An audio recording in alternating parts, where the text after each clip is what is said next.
Joining me right now is Florida Senator. He is a member of the Intelligence Committee, the Vice Chair of the Intel Committee, Appropriations Committee member, and Foreign Relations Committee member as well. Senator Marco Rubio is joining me now. Senator, it's great to see you this morning. Thanks very much for being here. Thanks for having me. So what can you tell us about the president coming to the Capitol today to try to convince people that he's got some agreement here? Does he have an agreement on a reconciliation plan, to your knowledge? Well, I don't know if he has an agreement. I can tell you that they say we don't know the details, and that's probably in the fine print side, but I know this, no matter what, he's coming up here to sell a plan that's going to raise taxes, that's going to increase debt spending, and it's going to give the government more power, the central government, the federal government, more power over new aspects of our lives. That I'm confident that the bill is going to have in it. And I don't call it the reconciliation package. I mean, look, this is a Build Back Socialist plan, and it doesn't matter if it's $3.5 trillion or $1.75 trillion. At the end of the day, that's a gimmick because they can just lower the number of years. They can say, well, we're only going to have these socialist programs for 2 years, and that'll lower the cost because their plan is once they get these things in place, it's very hard to repeal them, and they know that. That's what they're banking on. So that's what he's coming up here to pitch and sell. And it's like everything else he does. It's always built around these fake artificial timelines that are for political purposes. We had to get out of Afghanistan by September 11th so he could have a press conference bragging about it. We saw that disaster. And now he has to come up with this plan to borrow and spend at least close to $2 trillion at a minimum, expand our government, codify socialism into the law. But he has to do it before he gets on a plane and flies to Europe, where the Chinese will hypocritically, talk about climate change while they're out there funding coal-fired plants all over the world and are the world's leading polluter. So par for the course. That's right. Well, that's right. They are the world's leading polluter. I'm glad you said that because I don't know why anybody's expecting the Chinese to keep their promises, the CCP, on a climate deal. But you just said something really important in terms of what we're going to hear from this president in a few minutes. I know that he's trying to get the infrastructure deal passed, but the progressives won't sign on to that unless they have their way on the climate package. Do you expect that an infrastructure package could pass this week, or are you expecting that we will see an extension of the highway funding? Because that highway funding expires on the 31st, right? Right, and I don't know if they're going to pass one or not. I can tell you that the reason why I voted against the infrastructure bill is what's happening this week, and that is it's being held hostage. It's being held hostage because what they're saying is until you agree to our socialist plan, we're not going to go ahead and pass this bipartisan thing that came out of the Senate. They're holding it hostage. It's what they're using now to force people, perhaps some people that aren't comfortable with the Build Back Socialist plan, to vote for it or to say they're for it so they can get an infrastructure bill passed. It's what they said they were going to do all along. It's the reason why I voted against it. I wasn't going to be part of this blackmail effort.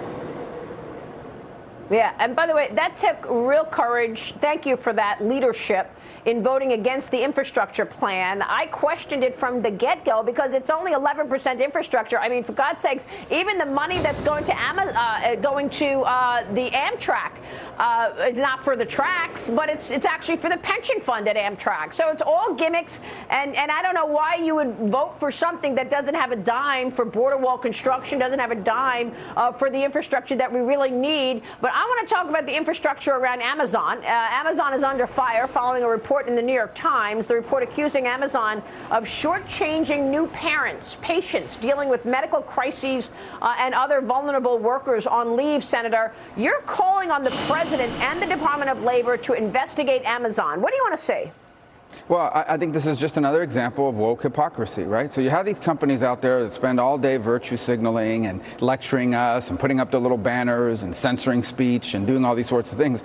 But when you look at their bottom line and the decisions they make, these guys have no problem sending an American job to another country, and they have no problem, screwing around with their workers. So they love to tell us how to spend taxpayer money and lecture us about social justice and equity and whatever other woke label they can come up with, but they're hypocrites. They're hypocrites. These are companies that are willing to do business and partner with a genocidal government in China, a government that's actually putting Uyghur Muslims in work camps using slave labor. They're up here lobbying now to kill our Uyghur slave labor bill that's stuck in the House. These companies, the hypocrisy is extraordinary, and they get away with it. They get away with it because most of the media won't cover it for what it is. Well, we cover it. As you know, China has been one of my most important priorities, and I want to know why your bill is stuck in the House. Who is getting paid by the CCP there on Capitol Hill? I mean, look at General Mark Milley calling China's hypersonic weapons test very close to a Sputnik moment, Senator.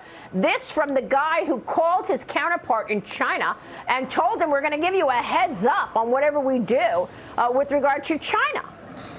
Yeah, I'm sure his counterpart in China gave him a heads up about the hypersonic missile being launched.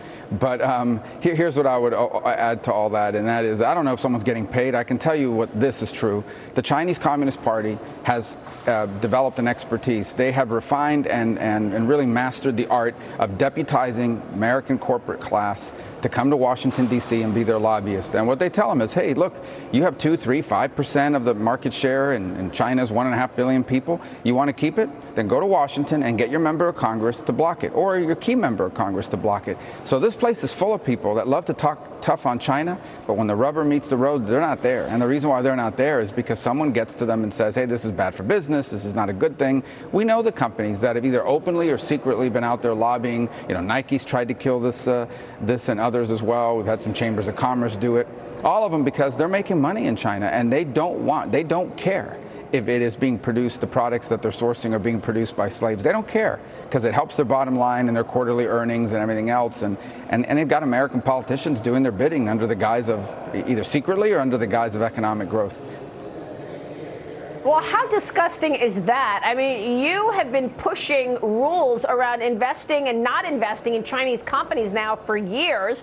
You were among the first voices out there to point out the fact that the CCP wants to replace the United States as the #1 superpower. And these companies, these Chinese companies that Larry Fink at BlackRock is telling all their investors to invest in, they're enabling the CCP to take us over. And here we are having them listed on U.S. exchanges, and they don't even follow our rules. I mean, Senator, how is it possible that this corruption is in plain sight? Is it just a conflict of interest because the Biden family gets money from China? And then there's this op-ed in the Journal this morning, Professor Biden and his ambassadors highlighting Joe Biden's employment as the Benjamin Franklin Presidential Practice Professor at the University of Pennsylvania.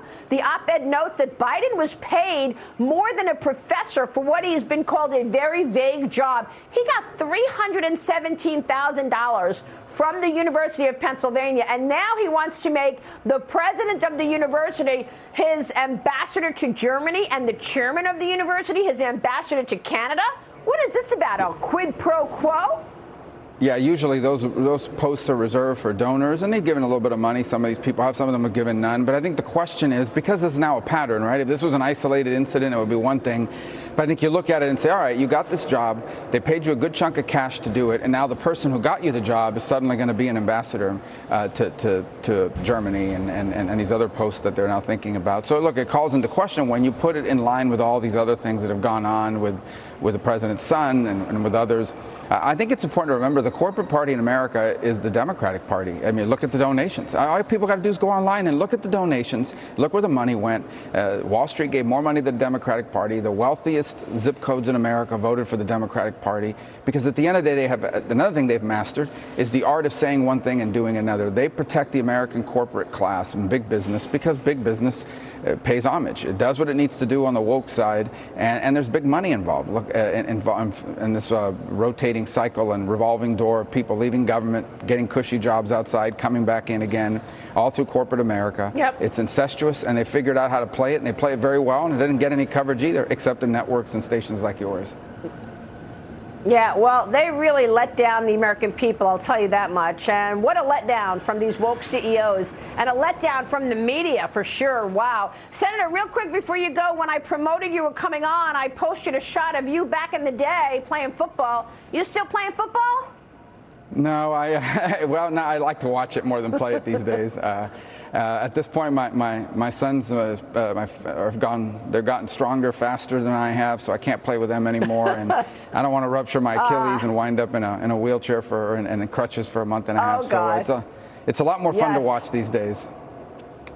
I gotcha. Senator, good to see you this morning. Thanks for all your leadership. Senator Marco Rubio joining us this morning in D.C.